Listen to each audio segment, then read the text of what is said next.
मैं क्या हूं? पहला अध्याय। कह काल काण्य मित्राणि को देशः को व्यय आगमो कश्चाहम काच में शक्तिरिति चिंतयम मुहुर्मुहुः। चाणक्य नीति 4:18। कौन सा समय है? मेरे मित्र कौन हैं? शत्रु कौन हैं? कौन सा देश स्थान है? मेरी आय व्यय क्या है? मैं कौन हूं? मेरी शक्ति कितनी है? इन बातों का बराबर विचार करते रहो। सभी विचारकों ने ज्ञान का एक ही स्वरूप बताया है, वो है आत्मबोध। अपने संबंध में पूरी जानकारी प्राप्त कर लेने के बाद कुछ भी जानना शेष नहीं रह जाता। जीव असल में ईश्वर ही है। विकारों में बंधकर वो बुरे रूप में दिखाई देता है, परंतु उसके भीतर अमूल्य निधि भरी हुई है। शक्ति का वो केंद्र है और इतनी शक्ति है जिसकी हम कल्पना भी नहीं कर सकते। सारी कठिनाइयां, सारे दुख इसी बात के हैं कि हम अपने को नहीं जानते। जब आत्म स्वरूप को समझ जाते हैं तब किसी प्रकार का कोई कष्ट नहीं रहता। आत्म स्वरूप का अनुभव करने पर वो कहता है, ना हम जातो जन्म मृत्यु कुतो में, ना हम प्राणः क्षुति पिपासा कुतो में, ना हम चित्तम शोक मोहो कुतो में, ना हम कर्ता बंध मोक्षो कुतो में। मैं उत्पन्न नहीं हुआ हूँ, फिर मेरा जन्म मृत्यु कैसे? मैं प्राण नहीं हूँ, फिर मुझे भूख प्यास कैसी? मैं चित्त नहीं हूँ, फिर मुझे शोक मोह कैसे? मैं कर्ता नहीं हूँ, फिर मेरा बंध मोक्ष कैसे? जब वो समझ जाता है कि मैं क्या हूं, तब उसे वास्तविक ज्ञान हो जाता है और सब पदार्थों का रूप ठीक से देखकर उसका उचित उपयोग कर सकता है। चाहे किसी दृष्टि से देखा जाए, आत्मज्ञान ही सर्वसुलभ और सर्वोच्च ज्ञान ठहरता है। किसी व्यक्ति से पूछा जाए कि आप कौन हैं, तो वो अपने वर्ण, कुल, व्यवसाय, पद या संप्रदाय का परिचय देगा। ब्राह्मण हूं, अग्रवाल हूं, बजाज हूं, तहसीलदार हूं, वैष्णव हूं आदि उत्तर होंगे। अधिक पूछने पर अपने निवास स्थान, वंश, व्यवसाय आदि का अधिकाधिक विस्तृत परिचय देगा। प्रश्न के उत्तर के लिए ही ये सब वर्णन हो सो नहीं, उत्तर देने वाला यथार्थ में अपने को वैसा ही मानता है। शरीर भाव में मनुष्य इतना तल्लीन हो गया है कि वो अपने आप को शरीर ही समझने लगा है। वंश, वर्ण, व्यवसाय या पद शरीर का होता है। शरीर मनुष्य का एक परिधान है, औजार है, परंतु भ्रम और अज्ञान के कारण मनुष्य अपने आप को शरीर ही मान बैठता है और शरीर के स्वार्थ तथा अपने स्वार्थ को एक कर लेता है। इसी गड़बड़ी में जीवन अनेक अशांतियों, चिंताओं और व्यथाओं का घर बन जाता है। मनुष्य शरीर में रहता है, ये ठीक है, पर यह भी ठीक है कि वो शरीर नहीं है। जब प्राण निकल जाते हैं तो शरीर ज्यों का त्यों बना रहता है, उसमें से कोई वस्तु घटती नहीं, तो भी वो मृत शरीर बेकाम हो जाता है। उसे थोड़ी देर रखा रहने दिया जाए तो लाश सड़ने लगती है, दुर्गंध उत्पन्न होती है और कृमि पड़ जाते हैं। देह वही है ज्यों की त्यों, पर प्राण निकलते ही उसकी दुर्दशा होने लगती है। इससे प्रकट है कि मनुष्य शरीर में निवास तो करता है, परंतु वस्तुतः वो शरीर से भिन्न है। इस भिन्न सत्ता को आत्मा कहते हैं। वास्तव में यही मनुष्य है। मैं क्या हूं? इसका सही उत्तर है कि मैं आत्मा हूं। शरीर और आत्मा की पृथकता की बात तो हम सब लोगों ने सुन रखी है। सिद्धांततः हम सब उसे मानते भी हैं। शायद कोई ऐसा विरोध करे कि देह से जीव पृथक नहीं है। इस पृथकता की मान्यता सिद्धांत रूप से जैसे सर्वसाधारण को स्वीकार है, वैसे ही व्यवहार में सभी लोग उसे अस्वीकार करते हैं। लोगों के व्यवहार ऐसे होते हैं मानो वे वस्तुतः शरीर ही हैं। शरीर के हानि लाभ ही उनके हानि लाभ हैं। किसी व्यक्ति का बारीकी के साथ निरीक्षण किया जाए और देखा जाए कि वो क्या सोचता है, क्या कहता है और क्या करता है, तो पता चलेगा कि वो शरीर के बारे में सोचता है, उसी के संबंध में संभाषण करता है और जो कुछ करता है शरीर के लिए करता है। शरीर को ही उसने मैं मान रखा है। शरीर आत्मा का मंदिर है। उसकी स्वस्थता, स्वच्छता और सुविधा के लिए कार्य करना उचित एवं आवश्यक है, परंतु ये अहितकर है कि केवल मात्र शरीर के ही बारे में सोचा जाए, उसे अपना स्वरूप मान लिया जाए और अपने वास्तविक स्वरूप को भुला दिया जाए। अपने आप को शरीर मान लेने के कारण मनुष्य शरीर के हानि लाभों को भी अपने हानि लाभ मान लेता है और अपने वास्तविक हितों को भूल जाता है। ये भूल भुलैया का खेल जीवन को बड़ा कर्कश और नीरस बना देता है। आत्मा शरीर से पृथक है। शरीर और आत्मा के स्वार्थ भी पृथक हैं। शरीर के स्वार्थों का प्रतिनिधित्व इंद्रियां करती हैं। 10 इंद्रियां और 11वीं मन, ये सदा ही शारीरिक दृष्टिकोण से सोचते हैं और कार्य करते हैं। स्वादिष्ट भोजन, बढ़िया वस्त्र, सुंदर सुंदर मनोहर दृश्य, मधुर श्रवण, रूपवती स्त्री, नाना प्रकार के भोग विलास, ये इंद्रियों की आकांक्षा हैं। ऊंचा पद, विपुल धन, दूर दूर तक यश, रौब-दाब, ये सब मन की आकांक्षाएं हैं। इन्हीं इच्छाओं को तृप्त करने में प्रायः सारा जीवन लगता है। जब ये इच्छाएं अधिक उग्र हो जाती हैं तो मनुष्य उनकी किसी भी प्रकार से तृप्ति करने की ठान लेता है और उचित अनुचित का विचार छोड़कर जैसे भी बन पड़े वैसे स्वार्थ साधने की नीति पर उतर आता है। यही समस्त पापों का मूल केंद्र बिंदु है। शरीर भाव में जागृत रहने वाला मनुष्य यदि आहार, निद्रा, भय, मैथुन के साधारण कार्यक्रम पर चलता रहे तो भी उस पशुवत जीवन में निरर्थकता ही है, सार्थकता कुछ नहीं। यदि उसकी इच्छाएं जरा अधिक उग्र या आतुर हो जाएं, तब तो समझिए कि वो पूरा पाप पुंज शैतान ही बन जाता है। अनीतिपूर्वक स्वार्थ साधने में उसे कुछ हिचक नहीं होती। इस दृष्टिकोण के व्यक्ति न तो स्वयं सुखी रहते हैं और न ही दूसरों को सुखी रहने देते हैं। काम और लोभ ऐसे तत्व हैं कि कितना ही अधिक से अधिक भोग क्यों न मिले, वे तृप्त नहीं होते। जितना भी मिलता है उतनी ही तृष्णा के साथ साथ अशांति, चिंता, कामना तथा व्याकुलता भी दिन दूनी रात चौगुनी होती चलती है। इन भोगों में जितना सुख मिलता है उससे अनेक गुना दुख ही साथ साथ उत्पन्न होता चलता है। इस प्रकार शरीर भावी दृष्टिकोण मनुष्य को पाप, ताप, तृष्णा तथा अशांति की ओर घसीटे ले जाता है। जीवन की वास्तविक सफलता और समृद्धि आत्मभाव में जागृत रहने में है। जब मनुष्य अपने को आत्मा अनुभव करने लगता है तो उसकी इच्छा, आकांक्षा और अभिरुचि उन्हीं कामों की ओर मुड़ जाती है जिनसे आध्यात्मिक सुख मिलता है। हम देखते हैं कि चोरी, हिंसा, व्यभिचार, छल एवं अनीति भरे दुष्कर्म करते हुए अंतःकरण में एक प्रकार का कोहराम मच जाता है। पाप करते हुए पांव कांपते हैं और कलेजा धड़कता है। इसका तात्पर्य यह है कि इन कामों को आत्मा नापसंद करती है। ये उसकी रुचि एवं स्वार्थ के विपरीत है। किंतु जब मनुष्य परोपकार, परमार्थ, सेवा, सहायता, दान, उदारता, त्याग, तप से भरे हुए पुण्य कर्म करता है तो हृदय के भीतरी कोने में बड़ा ही संतोष, हल्कापन, आनंद एवं उल्लास उठता है। इसका अर्थ है कि ये पुण्य कर्म आत्मा के स्वार्थ के अनुकूल है। वो ऐसे ही कार्यों को पसंद करता है। आत्मा की आवाज सुनने वाले और उसी की आवाज पर चलने वाले सदा पुण्यकर्मी होते हैं। पाप की ओर उनकी प्रवृत्ति होती ही नहीं, इसलिए वैसे काम उनसे बन भी नहीं पड़ते। आत्मा को तत्कालीन सुख सत्कर्मों में आता है। शरीर की मृत्यु होने के उपरांत जीव की सद्गति मिलने में भी हेतु सत्कर्म ही है।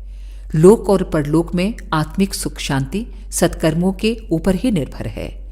इसलिए आत्मा का स्वार्थ पुण्य प्रयोजन में है।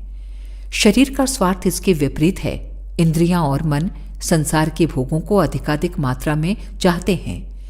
इस कार्य प्रणाली को अपनाने से मनुष्य नाशवान शरीर की इच्छाएं पूरी करने में जीवन को खर्च करता है और पापों का भार इकट्ठा करता चलता है। इससे शरीर और मन का अभिरंजन तो होता है, पर आत्मा को इस लोक और परलोक में कष्ट उठाना पड़ता है। आत्मा के स्वार्थ के सत्कर्मों में शरीर को भी कठिनाइयां उठानी पड़ती हैं। तप, त्याग, संयम, ब्रह्मचर्य, सेवा, दान आदि के कार्यों में शरीर को कसा जाता है, तब ये सत्कर्म सधते हैं। इस प्रकार हम देखते हैं कि शरीर का स्वार्थ और आत्मा का स्वार्थ आपस में मेल नहीं खाता। एक के सुख में दूसरे का दुख होता है।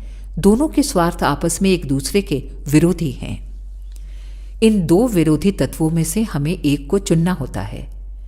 जो व्यक्ति अपने आप को शरीर समझते हैं वे आत्मा के सुख की परवाह नहीं करते और शरीर सुख के लिए भौतिक संपदाएं, भोग सामग्री एकत्रित करने में ही सारा जीवन व्यतीत करते हैं।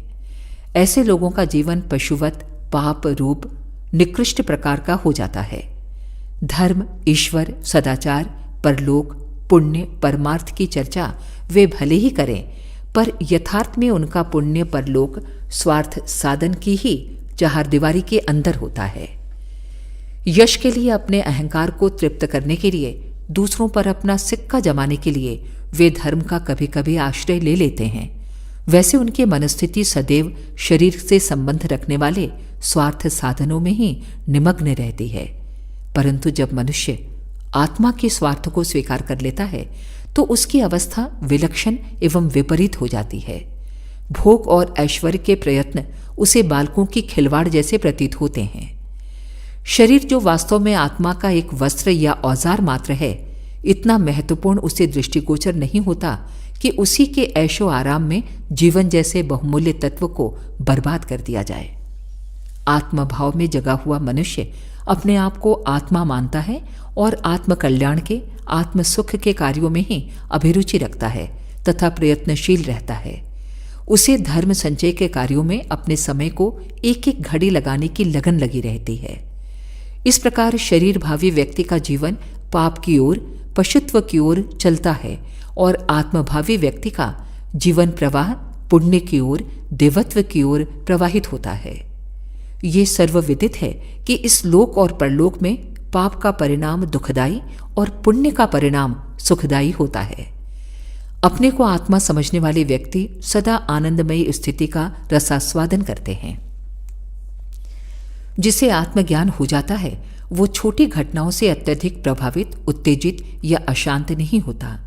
लाभ हानि, जीवन मरण, विरह विछोह, मान अपमान, लोभ क्रोध, काम भोग, राग द्वेष की कोई घटना उसे अत्यधिक क्षुभित नहीं करती, क्योंकि वो जानता है कि ये सब परिवर्तनशील संसार में नित्य का स्वाभाविक क्रम है। मनोवांछित वस्तु या स्थिति सदा प्राप्त नहीं होती। काल चक्र के परिवर्तन के साथ साथ अनिश्चित घटनाएं भी घटित होती रहती हैं। इसलिए उन परिवर्तनों को एक मनोरंजन की तरह, नाट्य रंगमंच की तरह, कुतूहल और विनोद की तरह देखता है। किसी अनिश्चित स्थिति को सामने आया देखकर वो बेचैन नहीं होता। आत्मज्ञानी उन मानसिक कष्टों से सहज ही बचा रहता है जिनमें शरीर भावी लोग सदा व्यथित और बेचैन रहते हैं और कभी कभी तो अधिक उत्तेजित होकर आत्महत्या जैसे दुखद परिणाम उपस्थित कर लेते हैं। जीवन को शुद्ध, सरल, स्वाभाविक एवं पुण्य प्रतिष्ठा से भरा पूरा बनाने का राजमार्ग ये है कि हम अपने आप को शरीर भाव से ऊंचा उठाएं और आत्म भाव में जागृत हों। इससे सच्चा सुख, शांति और जीवन लक्ष्य की प्राप्ति होती है। अध्यात्म विद्या के आचार्यों ने इस तथ्य को भलीभांति अनुभव किया है और अपनी साधनाओं में सर्वप्रथम स्थान आत्मज्ञान को दिया है। मैं क्या हूं, इस प्रश्न पर विचार करने पर भी यही निष्कर्ष निकलता है कि मैं आत्मा हूं। ये भाव जितना ही सुदृढ़ होता जाता है उतने ही उसके विचार और कार्य आध्यात्मिक एवं पुण्य रूप होते जाते हैं। यहाँ ऐसी ही साधनाएं निहित हैं जिनके द्वारा हम अपने आत्मरूप को पहचानें और हृदयंगम करें। आत्मज्ञान हो जाने पर वो सच्चा मार्ग मिलता है जिस पर चलकर हम जीवन लक्ष्य को, परम पद को आसानी से प्राप्त कर सकते हैं। आत्मस्वरूप को पहचानने से मनुष्य समझ जाता है कि मैं स्थूल शरीर एवं सूक्ष्म शरीर नहीं हूं। ये मेरे कपड़े हैं। मानसिक चेतनाएं भी मेरे उपकरण मात्र हैं। इनसे मैं बंधा हुआ नहीं हूं। ठीक बात को समझते ही सारा भ्रम दूर हो जाता है और बंदर मुट्ठी का अनाज छोड़ देता है। आपने ये किस्सा सुना होगा कि एक छोटे मुंह के बर्तन में अनाज जमा था। बंदर ने उसे लेने के लिए हाथ डाला और मुट्ठी में भरकर अनाज निकालना चाहा। छोटा मुंह होने के कारण वो निकल न सका। बेचारा पड़ा पड़ा चीखता रहा कि अनाज ने मेरा हाथ पकड़ लिया है। पर ज्यों ही उसे असलियत का बोध हुआ कि मैंने ही मुट्ठी बांध रखी है, इसे छोड़ूं तो सही। जैसे ही उसने उसे छोड़ा, अनाज ने बंदर को छोड़ दिया। काम, क्रोधादि हमें इसलिए सताते हैं कि उनकी दासता हम स्वीकार करते हैं। जिस दिन हम विद्रोह का झंडा खड़ा कर देंगे, भ्रम अपने बिल में धंस जाएगा।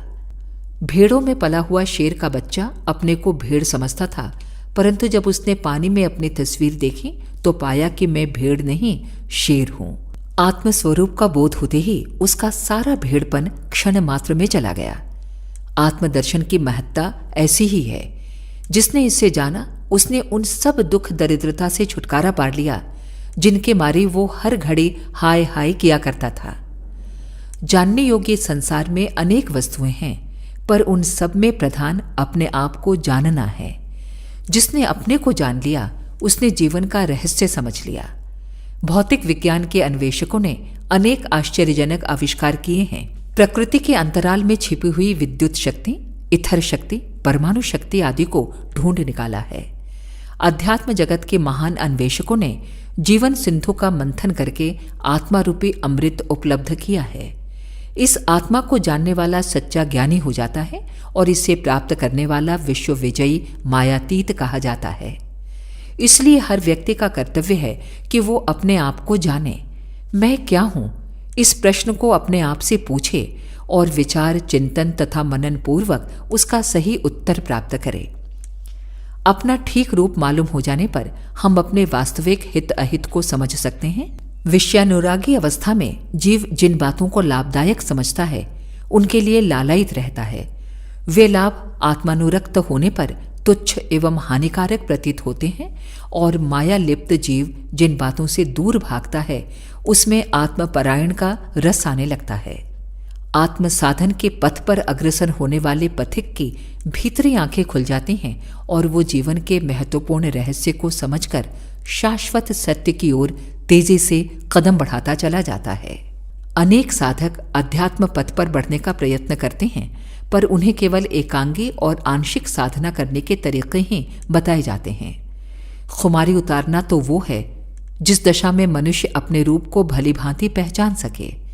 जिस इलाज से सिर्फ हाथ पैर पटकना ही बंद होता है या आंखों की सुर्खी ही मिटती हो, वो पूरा इलाज नहीं। यज्ञ, तप, दान, व्रत, अनुष्ठान, जप आदि साधन लाभप्रद हैं। इनकी उपयोगिता से कोई इनकार नहीं कर सकता, परंतु ये वास्तविकता नहीं है। इनसे पवित्रता बढ़ती है, सतोगुण की वृद्धि होती है, पुण्य बढ़ता है, किंतु वो चेतना प्राप्त नहीं होती जिसके द्वारा संपूर्ण पदार्थों का वास्तविक रूप जाना जा सकता है और सारा भ्रमजाल कट जाता है। इस पुस्तक में हमारा उद्देश्य साधक को आत्मज्ञान की चेतना में जगा देने का है, क्योंकि हम समझते हैं कि मुक्ति के लिए इससे बढ़कर सरल एवं निश्चित मार्ग हो ही नहीं सकता। जिसने आत्मस्वरूप का अनुभव कर लिया, सद्गुण उसके दास हो जाते हैं और दुर्गुणों का पता भी नहीं लगता कि वे कहाँ चले गए। आत्मदर्शन का यह अनुष्ठान साधकों को ऊंचा उठाएगा। इस अभ्यास के सहारे वे उस स्थान से ऊंचे उठ जाएंगे जहां की पहले खड़े थे। वे इस उच्च शिखर पर खड़े होकर देखेंगे कि दुनिया बहुत बड़ी है, मेरा भार बहुत बड़ा है, मेरा राज्य बहुत दूर तक फैला हुआ है। जितनी चिंता अब तक थी उससे अधिक चिंता अब मुझे करनी है। वो सोचता है कि मैं पहले जितनी वस्तुओं को देखता था उससे अधिक चीजें मेरी हैं। अब वो और ऊंची चोटी पर चढ़ता है कि मेरे पास कहीं इससे भी अधिक पूंजी तो नहीं है। जैसे जैसे ऊंचा चढ़ता है वैसे ही वैसे उसे अपनी वस्तुएं अधिकाधिक प्रतीत होती जाती हैं और अंत में सर्वोच्च शिखर पर पहुंचकर वो जहां तक दृष्टि फैला सकता है वहां तक अपनी ही सब चीज देखता है। अब तक उसे एक बहन, 2 भाई, माँ बाप, 2 घोड़े, 10 नौकरों के पालन की चिंता थी। अब उसे हजारों गुणे प्राणियों के पालने की चिंता होती है। यही अहम भाव का प्रसार है। दूसरे शब्दों में इसी को अहम भाव का नाश कहते हैं। बात एक ही है, फर्क सिर्फ कहने सुनने का है। रबड़ के गुब्बारे जिनमें हवा भरकर बच्चे खेलते हैं आपने देखे होंगे। इनमें से एक लो और उसमें हवा भरो। जितनी हवा भरती जाएगी उतना ही वो बढ़ता जाएगा और फटने के अधिक निकट पहुंचता जाएगा।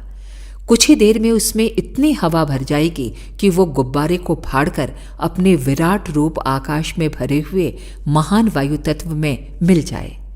यही आत्मदर्शन प्रणाली है।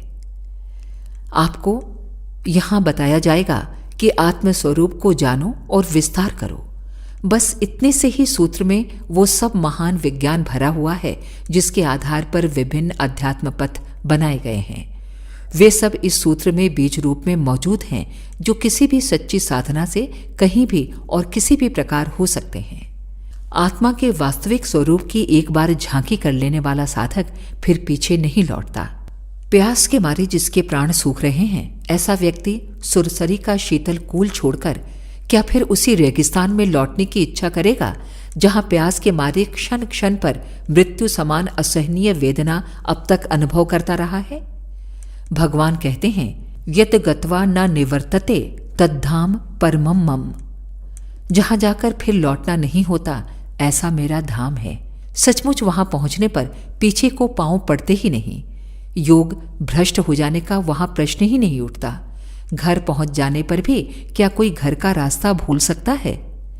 काम, क्रोध, लोभ, मोहादि विकार और इंद्रिय वासनाएं मनुष्य के आनंद में बाधक बनकर उसे दुख जाल में डाले हुए हैं। पाप और बंधन ही ये मूल है। पतन इन्हीं के द्वारा होता है और क्रमशः नीच श्रेणी में इनके द्वारा जीव घसीटा जाता रहता है। विभिन्न अध्यात्म पथों की विराट साधनाएं इन्हीं दुष्ट शत्रुओं को पराजित करने के चक्रव्यूह हैं। अर्जुन रूपी मन को इसी महाभारत में प्रवृत्त होने का भगवान का उपदेश है। यहां अगले अध्यायों में आत्मदर्शन के लिए जिन सरल साधनों को बताया गया है, उनकी साधना करने से हम उस स्थान तक ऊंचे उठ सकते हैं जहां सांसारिक प्रवृत्तियों की पहुंच नहीं हो सकती। जब बुराई न रहेगी तो जो शेष रह जाए वो भलाई ही होगी। इस प्रकार आत्मदर्शन का स्वाभाविक फल दैवी संपत्ति को प्राप्त करना है। आत्मस्वरूप का, अहम भाव का आत्यंतिक विस्तार होते ही रबड़ के थैले के समान बंधन टूट जाते हैं और आत्मा परमात्मा में जा मिलता है। इस भावार्थ को जानकर कई व्यक्ति निराश होंगे और कहेंगे, ये तो सन्यासियों का मार्ग है। जो ईश्वर में लीन होना चाहते हैं या परमार्थ साधना करना चाहते हैं, उनके लिए ही ये साधन उपयोगी हो सकता है। इसका लाभ केवल पारलौकिक है, किंतु हमारे जीवन का सारा कार्यक्रम इहलौकिक है। हमारा जो दैनिक कार्यक्रम व्यवसाय, नौकरी, ज्ञान संपादन, द्रव्य उपार्जन, मनोरंजन आदि है, उसमें से थोड़ा समय पारलौकिक कार्यों के लिए निकाल सकते हैं, परंतु अधिकांश जीवनचर्या हमारी सांसारिक कार्यों में निहित है। इसलिए अपने अधिकांश जीवन के कार्यक्रम में हम इसका क्या लाभ उठा सकेंगे? ये शंका स्वाभाविक है, क्योंकि हमारी विचारधारा आज कुछ ऐसी उलझ गई है कि लौकिक और पारलौकिक स्वार्थों के दो विभाग करने पड़ते हैं। वास्तव में ऐसे कोई दो खंड नहीं हो सकते। जो लौकिक है वही पारलौकिक है। दोनों एक दूसरे में इतने अधिक बंधे हुए हैं जैसे पेट और पीठ। फिर भी हम पूरी विचारधारा को उलटकर नए सिरे से समझाने की यहाँ आवश्यकता नहीं समझते। यहाँ तो इतना ही कह देना पर्याप्त होगा कि आत्मदर्शन व्यावहारिक जीवन को सफल बनाने की सर्वश्रेष्ठ कला है। आत्मोन्नति के साथ ही सभी सांसारिक उन्नति रहती है। जिसके पास आत्मबल है उसके पास सब कुछ है और सारी सफलताएं उसके हाथ के नीचे हैं। साधारण और स्वाभाविक योग का सारा रहस्य इसमें छिपा हुआ है कि आदमी आत्मस्वरूप को जाने, अपने गौरव को पहचाने, अपने अधिकार की तलाश करे और अपने पिता की अतुलित संपत्ति पर अपना अधिकार पेश करे। ये राजमार्ग है, सीधा, सच्चा और बिना जोखिम का है। ये मोटी बात हर किसी की समझ में आ जानी चाहिए कि अपनी शक्ति और साधनों की कार्यक्षमता की जानकारी एवं अज्ञानता किसी भी काम की सफलता असफलता के लिए अत्यंत आवश्यक है, क्योंकि उत्तम से उत्तम बुद्धि भी तब तक ठीक ठीक फैसला नहीं कर सकती जब तक उसे वस्तुओं का स्वरूप ठीक तौर से मालूम न हो जाए। अध्यात्म शास्त्र कहता है कि ऐ अविनाशी आत्माओं, आप तुच्छ नहीं महान हो। आपको किसी अशक्तता का अनुभव करना या कुछ मांगना नहीं है। आप अनंत शक्तिशाली हो, तुम्हारे बल का पारावार नहीं। जिन साधनों को लेकर आप अवतीर्ण हुए हो वे अचूक ब्रह्मास्त्र हैं। इनकी शक्ति अनेक इंद्र वज्रों से अधिक है। सफलता और आनंद आपका जन्मजात अधिकार है। उठो, अपने को, अपने साधनों को और काम को भली प्रकार पहचानो तथा बुद्धिपूर्वक जुट जाओ।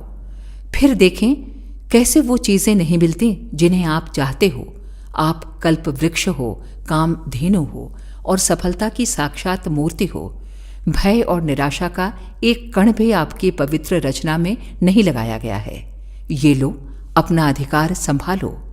आप शरीर नहीं हो, जीव नहीं हो, वरन ईश्वर हो। शरीर की, मन की जितनी भी महान शक्तियां हैं वे आपके औजार हैं। इंद्रियों के आप गुलाम नहीं हो। आदतें आपको मजबूर नहीं कर सकती। मानसिक विकारों का कोई अस्तित्व नहीं। अपने को और अपने वस्त्रों को ठीक तरह से पहचान लो। फिर जीव का स्वाभाविक धर्म उनका ठीक उपयोग करने लगेगा। भ्रम रहित और तत्वदर्शी बुद्धि से हर काम कुशलतापूर्वक किया जा सकता है। यही कर्म कौशल योग है। गीता कहती है, योगः कर्मसु कौशलम। आप ऐसे ही कुशल योगी बनो। लौकिक और पारलौकिक कार्यों में आप अपना उचित स्थान प्राप्त करते हुए सफलता प्राप्त कर सको और निरंतर विकास की ओर बढ़ते चलो, यही इस साधन का उद्देश्य है। ईश्वर आपको इसी पथ पर प्रेरित करें। हमारे YouTube चैनल शांति कुंज वीडियो गायत्री परिवार को सब्सक्राइब करें एवं बेल आइकन जरूर दबाएं ताकि गायत्री परिवार की विभिन्न गतिविधियों की जानकारी आपको मिलती रहे। दूसरा अध्याय। नाय आत्मा प्रवचनेन लभ्यो न मेधया न बहुना श्रुतेन। कठोपनिषद 1:2-23। शास्त्र कहता है कि ये आत्मा प्रवचन, बुद्धि या बहुत सुनने से प्राप्त नहीं होती।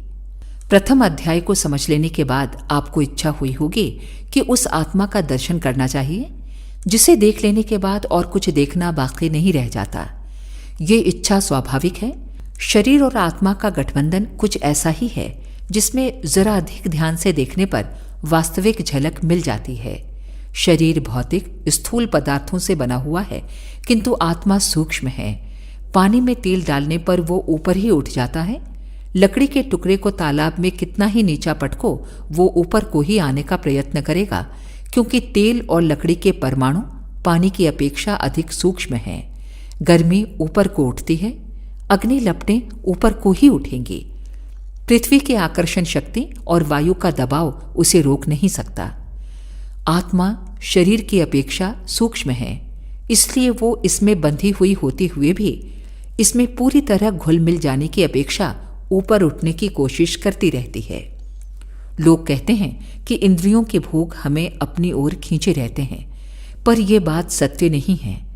सत्य के दर्शन कर सकने के योग्य सुविधा और शिक्षा प्राप्त न होने पर झक मारकर अपने आंतरिक प्यास को बुझाने के लिए मनुष्य विषय भोगों की कीचड़ पीता है। यदि उसे एक बार भी आत्मानंद का चस्का लग जाता तो दर दर पर क्यों धक्के खाता फिरता। हम जानते हैं कि इन बातों को सुनते समय आपका चित्त वैसे ही उत्सुकता और प्रसन्नता का अनुभव कर रहा है जैसे बहुत दिनों से बिछड़ा हुआ परदेशी अपने घर कुटुंब के समाचार सुनने के लिए आतुर होता है। ये एक मजबूत प्रमाण है जिससे सिद्ध होता है कि मनुष्य की आंतरिक इच्छा आत्मस्वरूप देखने की बनी रहती है।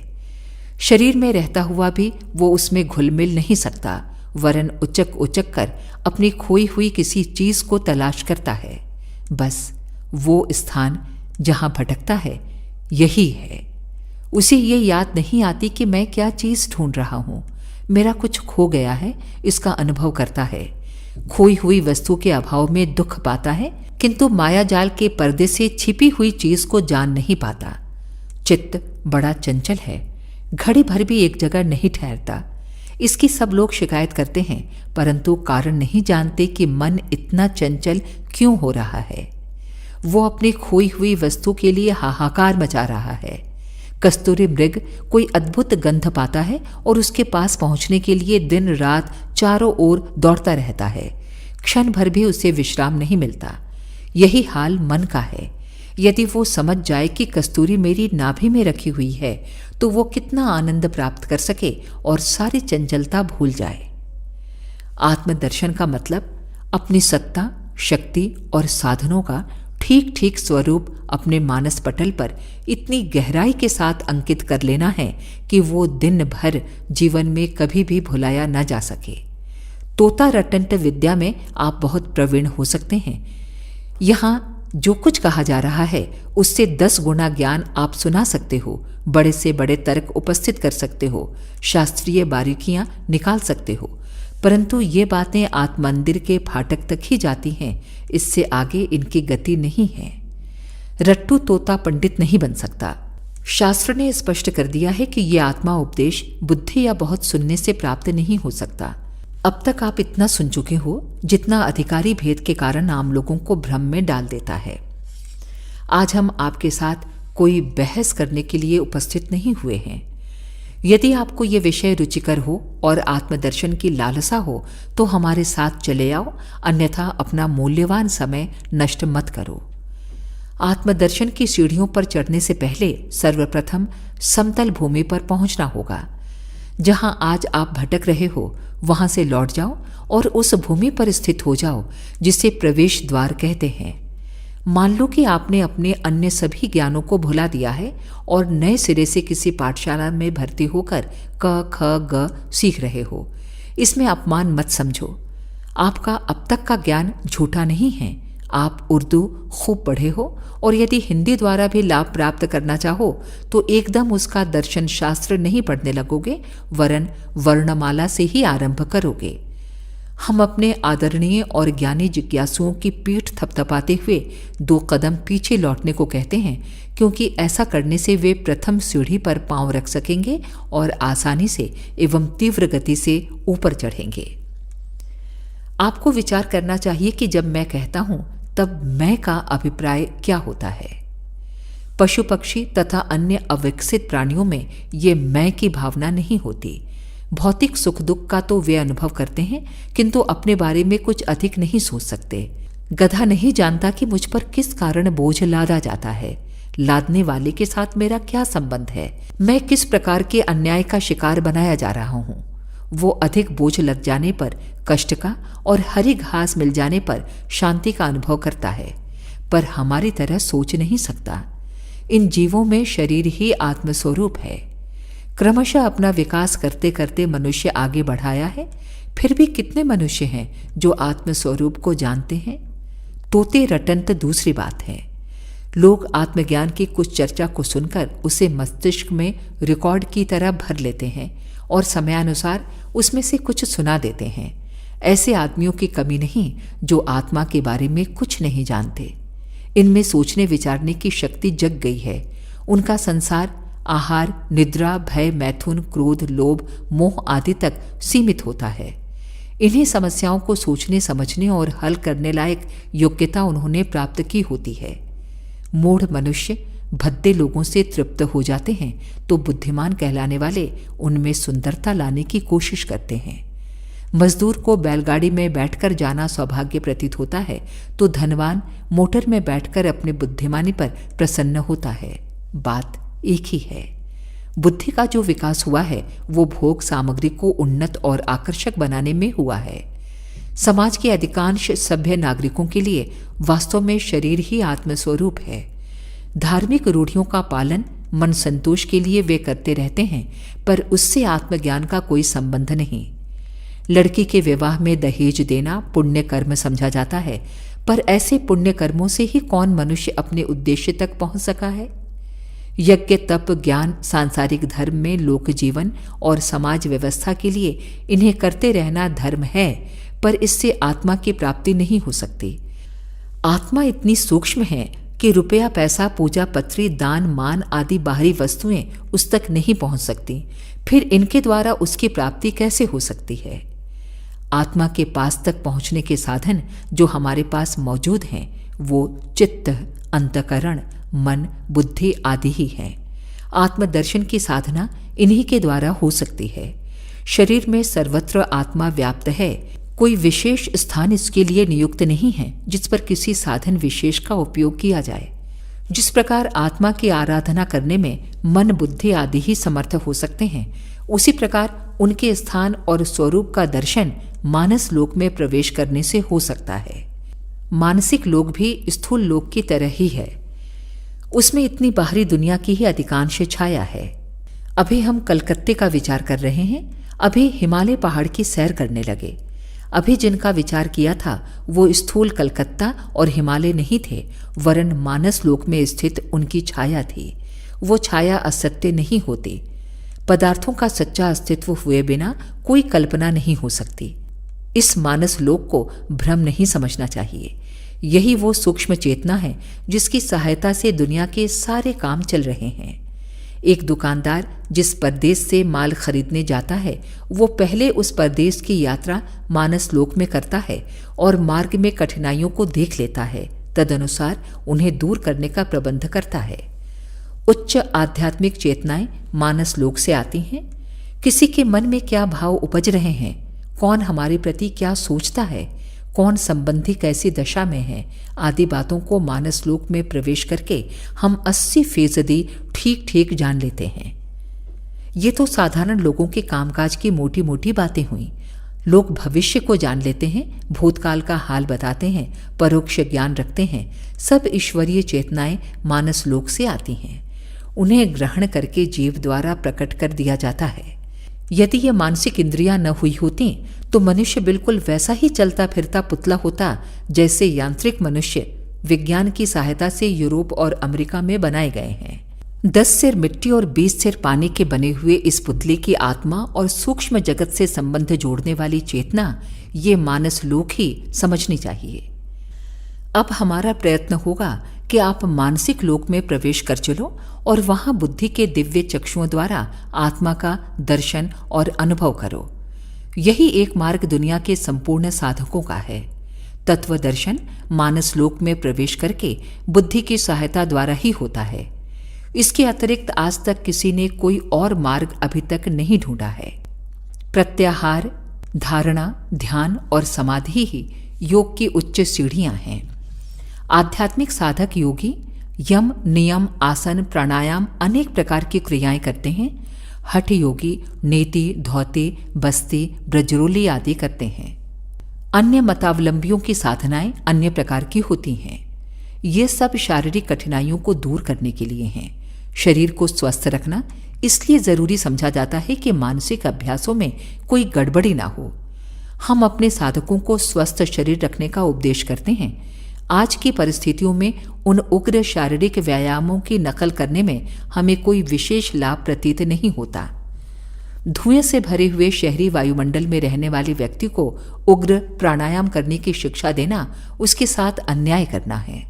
फल और मेवे खाकर पर्वत प्रदेशीय नदियों का अमृत जल पीने वाले और इंद्रिय भोगों से दूर रहने वाले स्वस्थ साधक हठयोग के जिन कठोर व्यायामों को करते हैं, उनकी नकल करने के लिए यदि आपसे कहें तो हम एक प्रकार का पाप करेंगे और बिना वास्तविकता को जाने उन पर शारीरिक तपों में उलझने वाले साधक उस मेढकी का उदाहरण बनेंगे जो घोड़ों को नाल ठुकवाते देखकर आपे से बाहर हो गई थीं और अपने पैरों में भी वैसी ही कीलें ठुकवाकर मर गई थीं।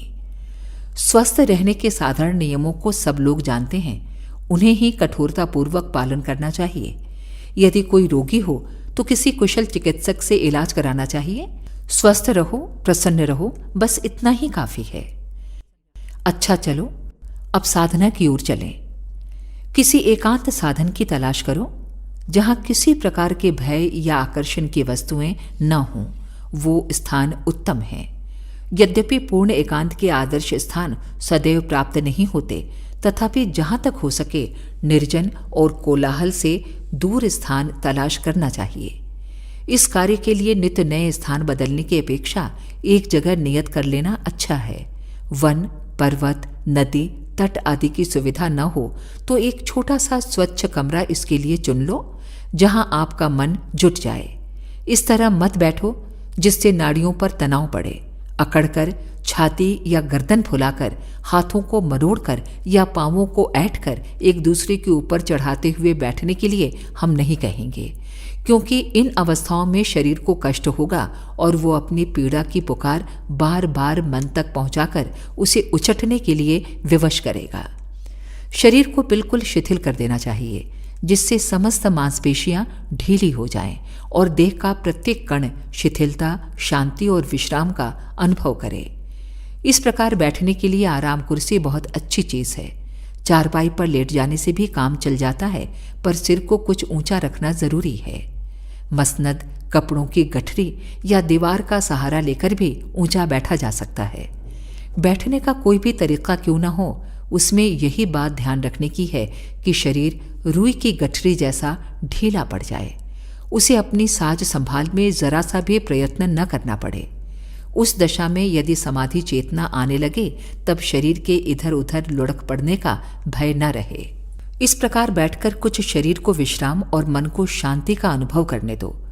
प्रारंभिक समय में यह अभ्यास विशेष प्रयत्न के साथ करना पड़ता है।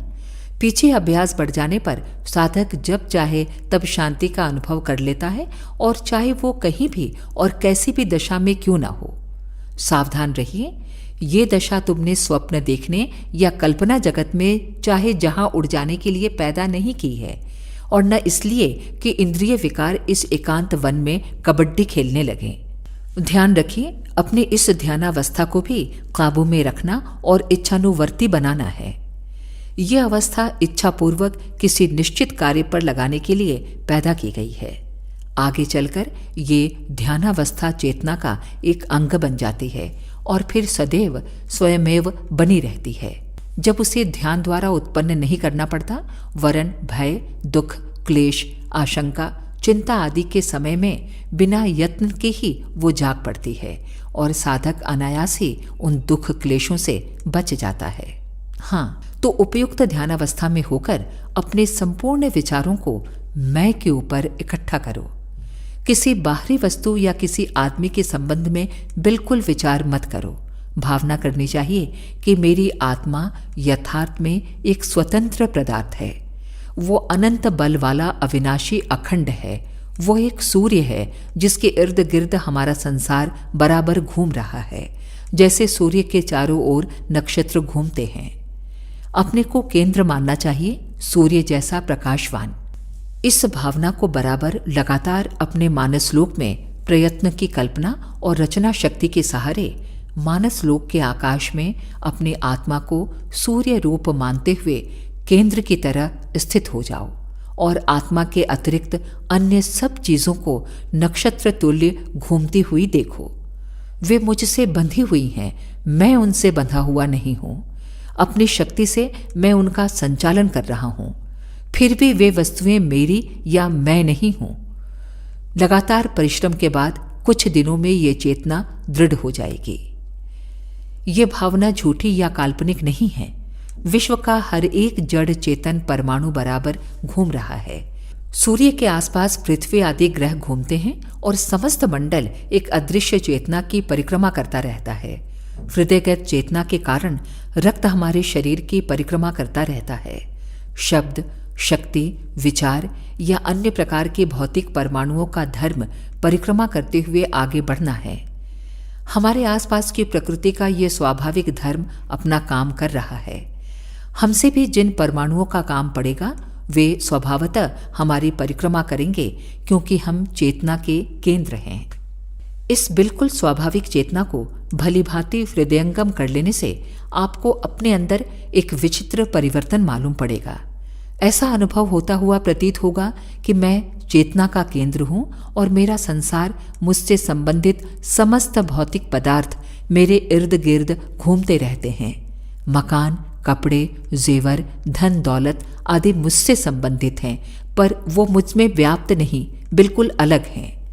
अपने को चेतना का केंद्र समझने वाला अपने को माया से संबंधित मानता है, पर पानी में पड़े हुए कमल के पत्ते की तरह कुछ ऊंचा उठा रहता है, उसमें डूब नहीं जाता। जब वो अपने को तुच्छ, अशक्त और बंधे हुए जीव की अपेक्षा चेतन सत्ता और प्रकाश केंद्र स्वीकार करता है तो उसे उसी के अनुसार परिधान भी मिलते हैं।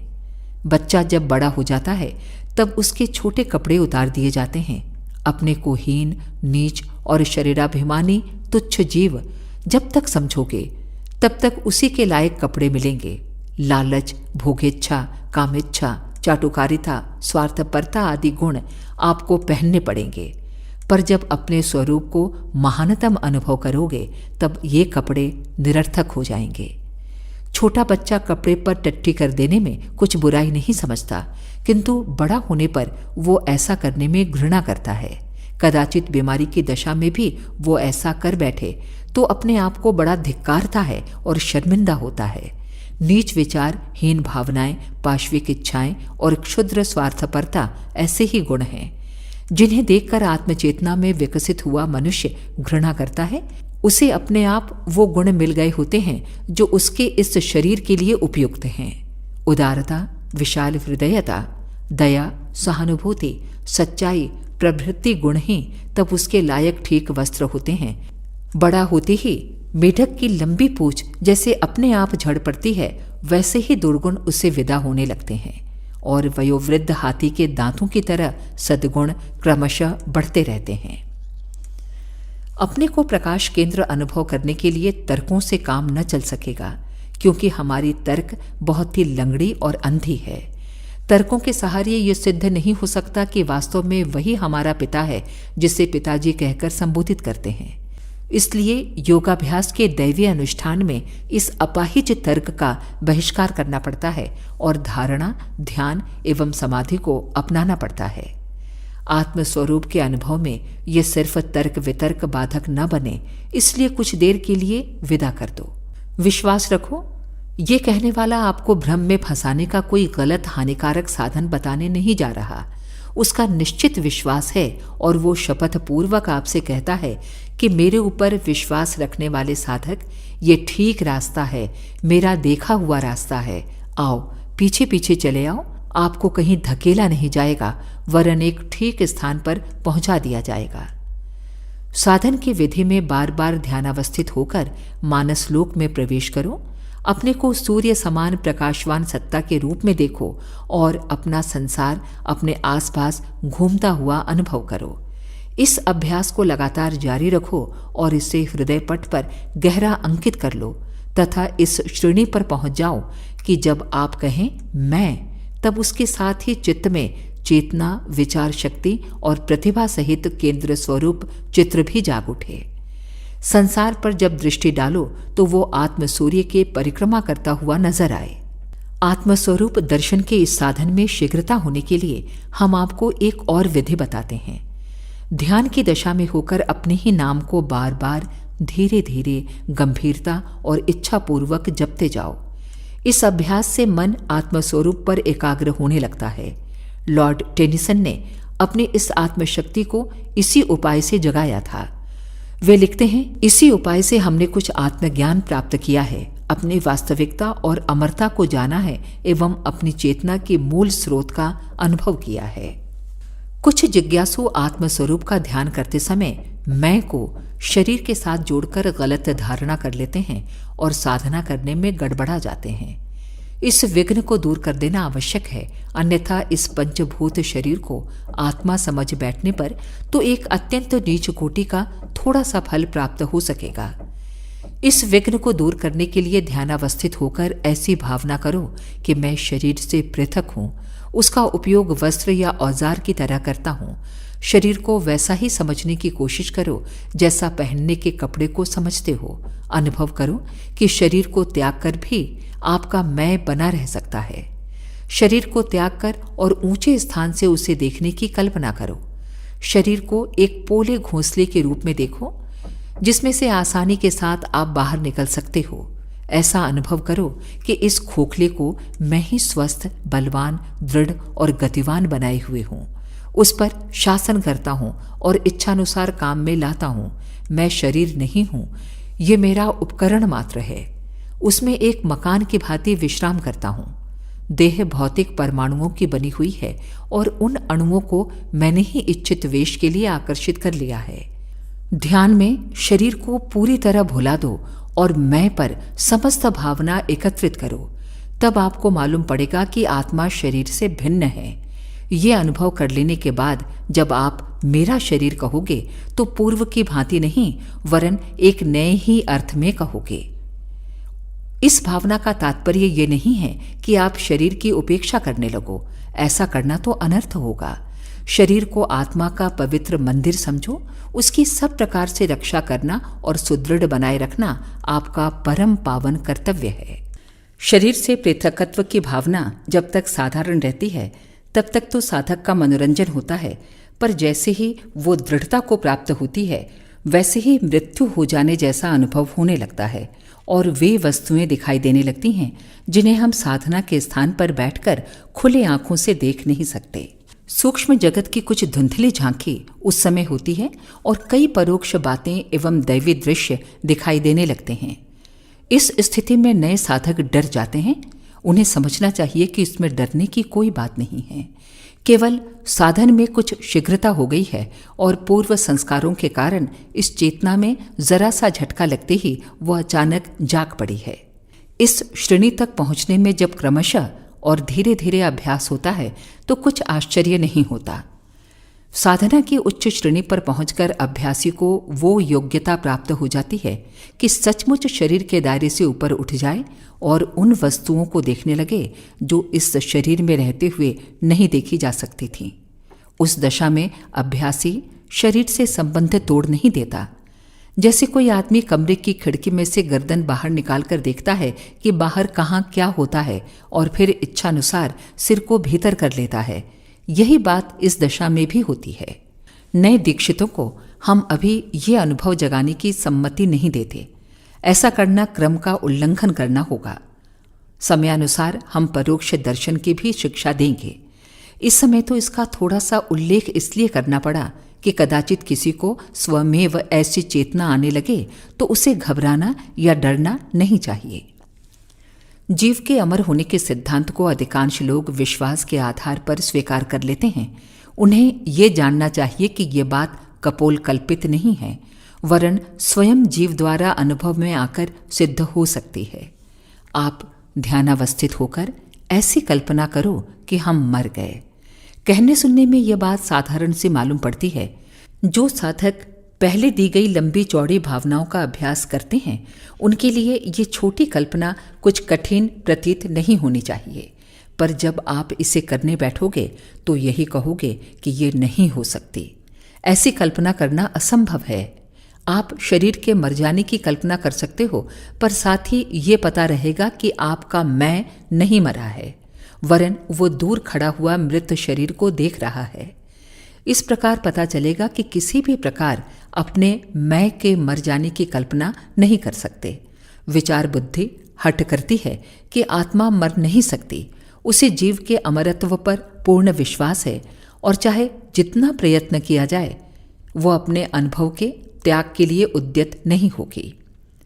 कोई आघात लगकर या क्लोरोफॉर्म सूंघकर बेहोश हो जाने पर भी मैं जागता रहता है। यदि ऐसा न होता तो उसे जागने पर यह ज्ञान कैसे होता कि मैं इतनी देर बेहोश पड़ा रहा हूं? बेहोशी और निद्रा की कल्पना हो सकती है, पर जब मैं की मृत्यु का प्रश्न आता है तो चारों ओर अस्वीकृत की ही प्रतिध्वनि गूंजती है। कितने हर्ष की बात है कि जीव अपने अमर और अखंड होने का प्रमाण अपने ही अंदर दृढ़तापूर्वक धारण किए हुए है। अपने को अमर, अखंड, अविनाशी और भौतिक संवेदनाओं से परे समझना आत्मस्वरूप दर्शन का आवश्यक अंग है। इसकी अनुभूति हुए बिना सच्चा आत्मविश्वास नहीं होता और जीव बराबर अपनी चिरसेवित तुच्छता की भूमिका में फिसल पड़ता है, जिससे अभ्यास का सारा प्रयत्न गुड़गोबर हो जाता है। इसलिए एकाग्रतापूर्वक अच्छी तरह अनुभव करो कि मैं अविनाशी हूँ। अच्छी तरह इसे अनुभव में लाए बिना आगे मत बढ़ो। जब आगे बढ़ने लगो तब भी कभी कभी लौटकर अपने इस स्वरूप का फिर परीक्षण कर लो। ये भावना आत्मस्वरूप के साक्षात्कार में बड़ी सहायता देगी। आगे वो परीक्षण बताए जाते हैं जिनके द्वारा अपने अच्छे दो यम दाह्या यम क्लेद्यो शोष्य एवच नित्य सर्वगत स्थणु रच लोयम सनातन गीता 2:24 का अनुभव कर सकें। ध्यानावस्था में आत्मस्वरूप को देह से अलग करो और क्रमशः उसे आकाश, हवा, अग्नि, पानी, पृथ्वी की परीक्षा में से निकलते हुए देखो। कल्पना करो कि मेरी देह की बाधा हट गई है और अब मैं स्वतंत्र हो गया हूँ। अब आप आकाश में इच्छापूर्वक ऊंचे नीचे पखेरुओं की तरह जहाँ चाहे उड़ सकते हो। हवा के वेग से गति में कुछ भी बाधा नहीं पड़ती और न उसके द्वारा जीव कुछ सूखता ही है। कल्पना करो कि बड़ी भारी आग की ज्वाला जल रही है और उसमें होकर मज़े में निकल जाते हो और कुछ भी कष्ट नहीं होता। भला जीव को आग कैसे जला सकती है? उसकी गर्मी की पहुँच तो सिर्फ शरीर तक ही थी। इसी प्रकार जीवात्मा के भीतर पानी और पृथ्वी की पहुँच वैसी ही है जैसे आकाश में किसी वस्तु का अस्तित्व अर्थात कोई भी तत्व आपको छू नहीं सकता और आपकी स्वतंत्रता में तनिक भी बाधा नहीं पहुंचा सकता। इस भावना से आत्मा का स्थान शरीर से ऊंचा ही नहीं होता, बल्कि उसको प्रभावित करने वाले पंच तत्वों से भी ऊपर उठता है। जीव देखने लगता है कि मैं देह ही नहीं वरन उसके निर्माता पंच तत्वों से भी ऊपर हूं। अनुभव की इस चेतना में प्रवेश करते ही आपको प्रतीत होगा कि मेरा नया जन्म हुआ है। नवीन शक्ति का संचार अपने अंदर होता हुआ प्रतीत होगा और ऐसा भी न होगा कि पुराने वस्त्रों की तरह भय का आवरण ऊपर से हटा दिया गया है।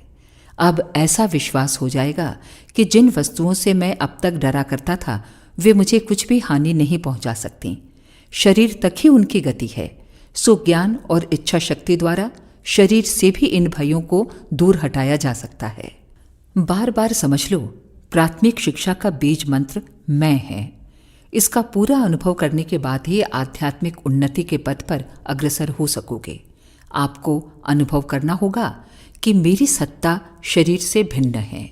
अपने को सूर्य के समान शक्ति का एक महान केंद्र देखना होगा जिसके इर्द गिर्द अपना संसार घूम रहा है।